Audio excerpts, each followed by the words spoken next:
Research on natural disasters and crisis management identifies three types of behaviors of individuals and companies to trauma. First, there are unfortunately companies that break down. These companies will require massive support from governments to eliminate or at least reduce the social impact of bankruptcies. Second, there are resilient companies.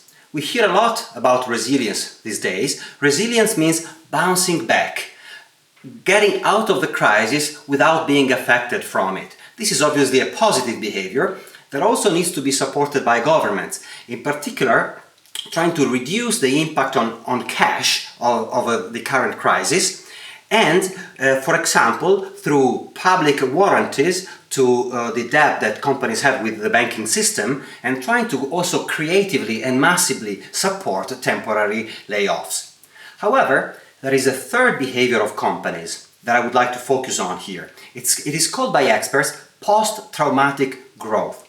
Unlike resilience, post-traumatic growth does not only mean getting back from the crisis as before, but leveraging the crisis to become better and stronger. This obviously requires some key actions, activities and behaviors.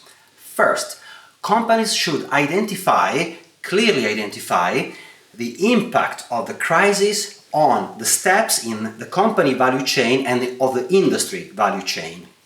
Second, they should act upon these effects, trying to eliminate them and try to turn them potentially into strengths to increase their competitive position in the future.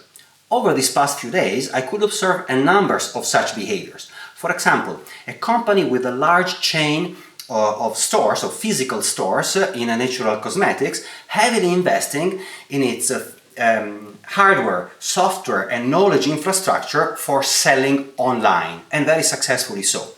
Another company in consumer behavior with only one proprietary production facility signing contracts with third parties to externalize part of its production and realizing that these external producers will be able to co-design with them better products with a lower cost in the future.